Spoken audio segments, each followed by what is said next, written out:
So there we are. The subject that I'm going to talk about for the first 15 minutes or so is ferreting out the truth and the post-truth society. And it's focused on the surveillance that you have in the title of the conference. Actually, I was introduced as University of Malta, and of course I am, but most of the time, is the clicker working? It takes a time sometimes to respond. Okay, it is working now. Thank you. So most of the time, though, I'm going to be wearing my hat as UN Special Rapporteur on Privacy. And what I want to be talking about is, I think I'm going to walk to the other side. Perhaps it will work faster if I walk to the other side. So with a click again. There we are. So you've all recognized Edward Snowden. And I wouldn't be here wearing my UN hat if it weren't for Edward Snowden, right? It was thanks to Snowden's revelations in June of 2013 and thereafter that the UN decided to create the post of Special Rapporteur on Privacy. And the reason is, as Special Rapporteur, I had set out 5 priorities, which you can see here.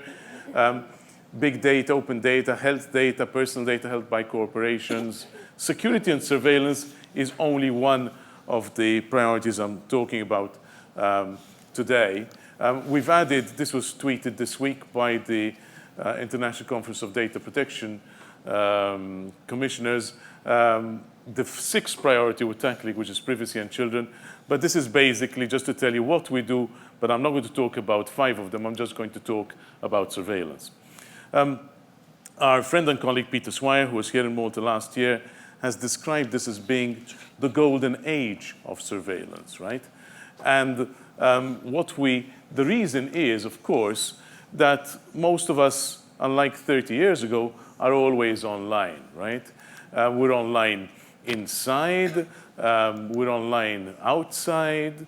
We're told that there are loads of people who are all online. Yes, even Christ, apparently. I found this on the internet, so it must be true. But what we are seeing, of course, is the fact that we all leave a digital footprint. I rather like this slide because whoever you talk to, they reflect very much and increasingly the sentiments expressed on the cartoon here, right? That once it's online, it's virtually impossible to scrub out, and the data on you will follow you around for life. And we have a problem with the English language, of course, because the English don't use the word surveillable too much these days. What they do is the French use surveillable. So I'm just going to ask a quick question. Who in the room uses a smartphone? Okay, let me reverse the question. Is there anybody in the room who does not use a smartphone? Okay. Now you know why I'm talking about surveillable, right? Because, and this is what I'm going to talk about, when it comes to regulation. So I've just picked a few headlines to get us going as a kind of fire starter, right? So this is from May, June of this year. MI5 accused of extraordinary and persistent illegality. And one of the things that I hope to do during the next 12 minutes or so is to show how not only have we made ourselves surveillable, but how we are being surveilled in so many different ways. And also, occasionally, to refer to the regulatory part that our chair spoke about earlier, what we're trying to do to use the law, and also what the UN is trying to do. So when it came to this accusation, let's go to the BBC. The BBC's headline is not referring to what the NGOs were saying. Agency has been obtaining surveillance warrants based on false information, the High Court told, but is basing itself, here the BBC, the headline is based on what the regulatory watchdog is saying, that MI5's use of personal data was unlawful. Let's dig down a bit into that, shall we? So, the security service MI5 has handled large amounts of personal data in an undoubtedly unlawful way, the watchdog said. The Investigatory Powers Commission said information gathered under warrants was kept too long and not stored safely. In fact, Sir Adrian Fulford said that MI5 had a historical lack of compliance with the law.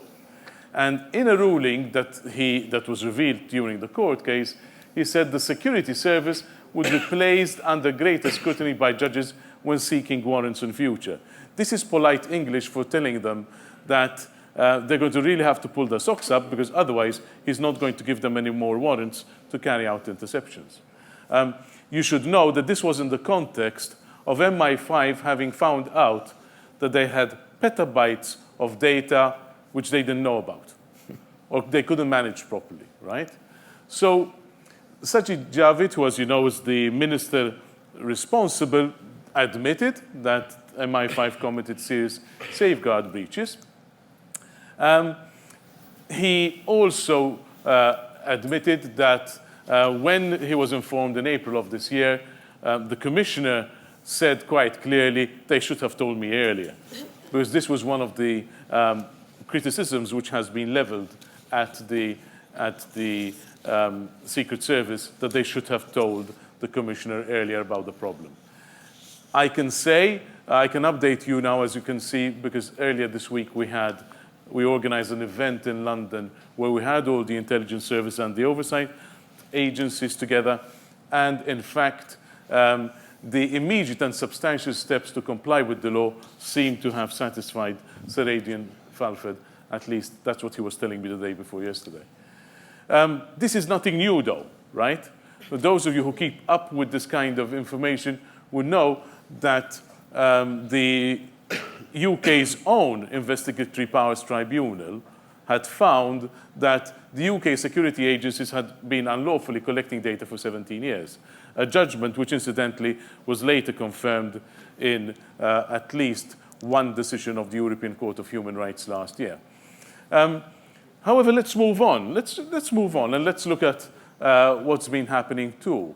Other forms of surveillance, very topical now and since last year, when my mandate carried out an inspection of what's going on in the UK, is what is being used for facial recognition.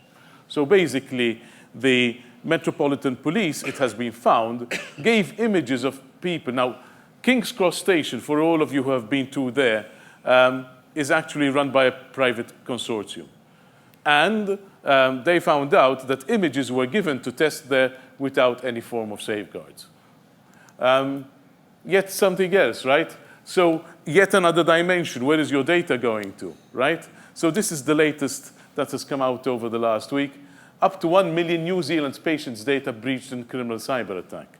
Because of the time afforded to me, I can't go through every single breach of data that there has been. There are sites dedicated to breaches of data. So if you want to go and really sleep well at night, go and have a look at those sites, right? But the latest that we have, when I simply put October as a selector for the searches to prepare for today's presentation, was 1st October, over 50% of companies have experienced a data breach. So if you're trusting your personal data with any company, you have a good chance of having had your data breach too. Let's shift again slightly, right? So again, this last week, October 3rd, the US and UK signed landmark cross-border data access agreement to combat criminals and terrorists online. What does this mean in practice? In practice, this means that law enforcement agencies, the police, will not have to go through the long mutual legal assistance procedure that goes through the courts and normally takes about 11 months. But instead, they can go directly to Facebook, can go directly to Google and ask for your data, provided they have a local warrant in a jurisdiction which is recognized under an agreement. I don't know how many of you caught this announcement by Facebook, right? September 20th, just a couple of weeks ago. If you haven't, I'm going to quickly read out some of the stuff that you might have missed. So, they're carrying out an investigation, a massive investigation, right? To date, this investigation has addressed millions of apps Of these, tens of thousands, not one, tens of thousands have been suspended for a variety of reasons, while we continue to investigate. It is important to understand, I'm quoting the vice president responsible here, that the apps have been suspended are associated with about 400 developers, right? What would these apps, so 400 developers, tens of thousands of apps, what's going on? In a few cases, we have banned apps completely. That can happen for any number of reasons, including inappropriately sharing data obtained from us, making data publicly available without protecting people's identity, or something else that was in clear violation of our policies. But, hang on. Let me quickly shift the subject again. This is Michael Atkinson. Just in case you haven't noticed, you probably have noticed that 3 years ago there was a change of president in the United States, and he tends to be quite different. He would probably enjoy, well, let me retract that, his enjoying being here and talking about media and its use. But this is one of his nominees, actually. This is Michael Atkinson, whom he nominated as the Inspector General for the intelligence community in the United States, which carries out the surveillance. What he didn't bargain for, perhaps, is that, in fact, many people are interested in the current impeachment procedures in the United States because of Trump and impeachment. We are interested in other things, because what the impeachment shows you is it's almost a tutorial in whistleblowers and also how to set up or not set up oversight of surveillance. Because actually, if you looked carefully, it was surveillance, the surveillance apparatus in the United States which brought this out. Yes, and this now is we're on the second whistleblower. Quickly shifting ground again. An Israeli security group claims that it can access all your encrypted cloud data. Okay, who has data up in the cloud? Or who thinks you have data up in the cloud today? Okay, let me shift. Does anybody think that their data is not in the cloud? Okay, that's what I thought too. Well, just in case you're curious, at least one Israeli group, but I know of others, are claiming that they can hack any of your data, even if the secret services can't get it, right? In fact, I know secret services who hire these Israelis to get the data. That's the way it works. Let me quickly tell you what at the United Nations we're trying to do about this. We've literally flown back, and some of my colleagues who you're going to see in pictures there are actually in the room here, from London, where on Tuesday and Wednesday we organized the International Intelligence Oversight Forum. We have, as you see, the United Kingdom lent us and financed a very nice place indeed. You can probably see Dr. Aitana Radu there, who's somewhere sitting over there when she was chairing one of the panels.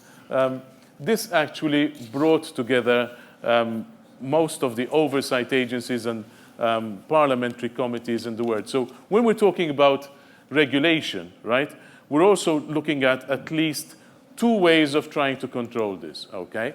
I should say that this is very much work in progress, because on the one hand, we have parliamentary committees who are supposed to have oversight, but most parliamentary committees don't have the time and don't have the resources to go into very deep and detailed day-to-day oversight of agencies. They may carry out an investigation of a case, but not day-to-day oversight, which is why a number of countries are increasingly creating an independent oversight agency, which is part of the regulatory framework. So my mandate as Special Rapporteur on the right to privacy, what are we trying to do? We're trying to see whether intelligence oversight, which carries out surveillance, is working. What's the regulatory framework? Does it work well sometimes or all the time? Which intelligence oversight system works best? Where and for whom? And to frame these questions, we can use some words from a recent High Court case. I'll skip this, but if anybody asks me, I can tell you about it. I just want to finish on this, because this relates to all those people who lifted up their hand when I asked who has a smartphone. I'm not going to ask how many of you are on Facebook, right? But if you are, this is what was happening last week. So last week, the US, UK, and Australia urged Facebook to create backdoor access to encrypted messages, right? And as you know, they're pretty pissed off that WhatsApp already permits that, and there are other systems out there which permit it. So why is this important, and what's happening about this, right? So quick spoiler alert, if you had to ask me in terms of the right to privacy, do we have a fundamental right to encryption? I would say yes. If you had to ask me, is it an absolute right? I would say no. What I would do is, since I don't have the time, you can go to our UN page and pick up some of the information we have there, especially in the reports from dating back now 4 years, since 2016, where I have taken very much the same position as the Dutch government, where in a position paper which was published by the Ministry of Security and Justice, they said quite simply, listen, don't give us lots of bull. If we put in technical ways of breaking the encryption, that would give the authorities access to encrypted files, not only, but also to criminals, terrorists, and foreign intelligence services. So basically, like the Dutch government, I'm saying, don't do it because it's a really bad idea, right? The Americans are trying, at least some of the American agencies, as I conclude, I need to tell you this, they're trying to use the phrase responsible encryption, right? Responsible encryption is nothing but a euphemism for weakened encryption. And my mandate will not support it, and we call it out for what it is. And essentially, it's an unrealistic expectation, which punishes the good guys and lets the bad guys go free, because the bad guys will always have ways of circumventing it and getting themselves military-grade encryption. It's the man in the street, the normal citizen who won't have. So, and encryption, I was surprised when I was just copying the file this morning. So yesterday I couldn't make it to the conference. One of the main reasons is that I was discussing in Brussels with the European Data Protection Supervisor collaboration on encryption and privacy. And then I find this as encrypted news top story this morning. So clearly, there are lots of people who are interested in encryption. I'm going to stop here.